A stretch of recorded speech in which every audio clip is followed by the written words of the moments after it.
Hi, this is Pete Freitag of Foundeo, and I'm going to give you a quick screencast of installing FuseGuard Web Application Firewall for ColdFusion.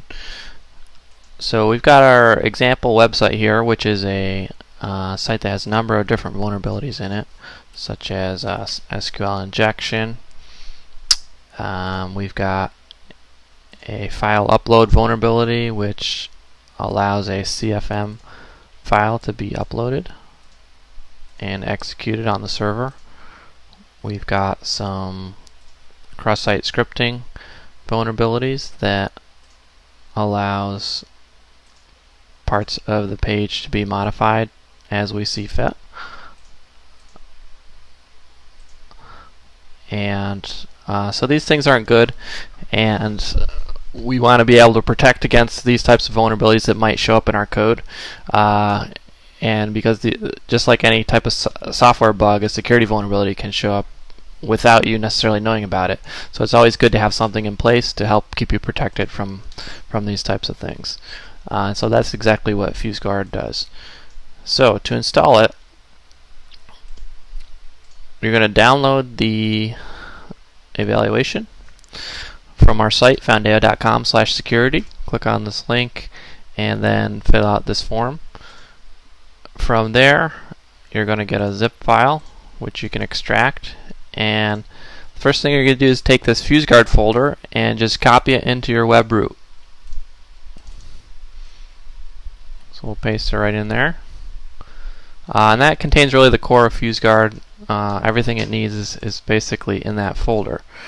Your next step is going to be optional, and you can install a database if you like, and the database is used to log malicious requests on the site or requests that are blocked by FuseGuard. And it's not required that you use a database, but it is the nicest way to view the logs, in my opinion. And also, we have a nice log viewer that's web-based, and in order to use that, you need to use FuseGuard with a database.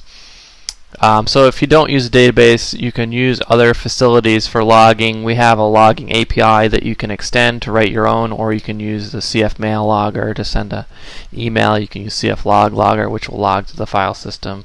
You could write your own to log to syslog or whatever type of facility you wanted to log to. We also have a Derby. So Derby is an embedded database included in ColdFusion 8 and up, and if you want to get FuseGuard up and running with a database real quickly on your local development environment, this is a good way to go. So what you do is just copy that derby.cfm somewhere that you can access, and it's going to ask you for your ColdFusion administrator username and password, and it'll let you create a new data source. And you can specify a password that you'll use to log into the FuseGuard web manager as well. So that's a good way to go if you just want to get it up and running quick. And so your third step of the installation is going to be to add some code to your application.cfc or your application.cfm file. And to do that, you're really just going to copy and paste a chunk of code that we give you from the that's included in the zip file. You can look inside example application.cfc or example.application.cfm if you're using an application.cfm file.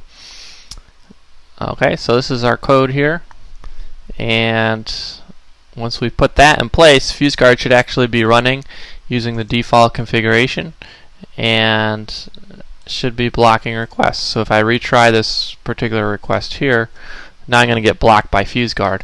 And the way that this page looked is fully customizable. It's located in this views folder, blocked requests. And so you could edit that to look however you want. That's just the standard default one that comes with. And so from there we can see that a lot of things that used to work are now no longer working. Some of these cross-site scripting attacks are all getting blocked now. And now we can go into the FuseGuard Web Manager and see, okay, this is our dashboard view, which is kind of the default once you log in. It gives you a summary of how many requests were blocked or logged and each day. So we can look at the graphs here and see what types of filters were logged, what URIs are being logged, or if you prefer a more tabular view, you can see it in this type of view as well, and then you can click in and get some detail to find out more about each of these different vulnerabilities that were being exploited. So that's the core of getting it installed, up and running.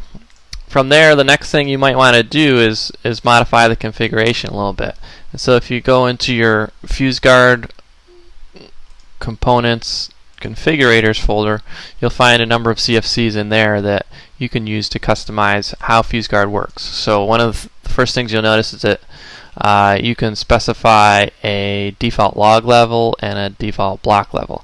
So what that means is each part of FuseGuard returns a number from 0 through 10. 0 meaning there was no threat detected, and 10 meaning it was probably a good chance, that close to 100% chance that the request was a malicious one. So you can tell it, for example, in the default configuration we're saying only block requests that have a threat level of 10, meaning we're pretty sure that it is a malicious request. And then we're saying here with the log level of 1 that we want to log anything that might be considered a threat. So it's going to log anything 1 through 10. And then you can actually customize that on each filter level. And so as we mentioned, there's different loggers that you can specify. Here's the database logger. The CF log logger is commented out. And here's the SMTP logger. And you'll notice that the language that you use to configure FuseGuard should look pretty familiar to you if you're a ColdFusion developer, because it's all ColdFusion. So that's one of the benefits of it, is that it's fully configurable and customizable in a language that you already know, ColdFusion, not some XML language or something you have to go ahead and learn. There's a language that you already know.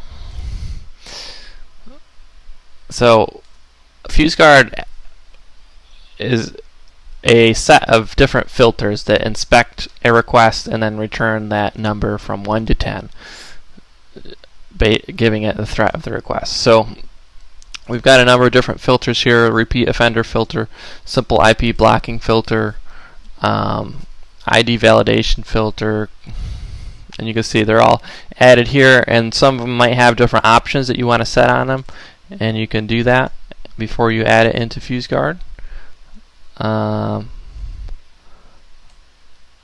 And so what I typically do when I set up a site is, so like I'll create a configurator specifically for a given site, make a Bob configurator, and then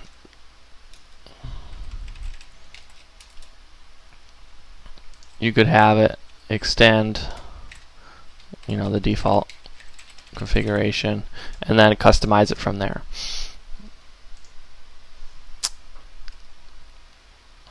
So one final thing to note that you might want to check out, foundeo.com security, and the documentation and the CFC API reference are pretty handy. So here's the documentation. It's going to tell you how things are configured, and then we also have a full CFC API reference that you can go through and use to see how things are configured. For example, let's say we want to look at how the file upload filter, we can see that we have functions we can call on it: set allowed file extensions or set denied file extensions, and etc. And If you want to build your own filter, you just create a filter that extends this base filter and then add it into your configurator, and then it's part of FuseGuard, and its logging capabilities allow it to show up right within FuseGuard Manager. So that's essentially installing FuseGuard in a nutshell. If you have any questions, please don't hesitate to contact us, and we will be happy to help you configure and assist you with any installation type questions you might have. Thanks.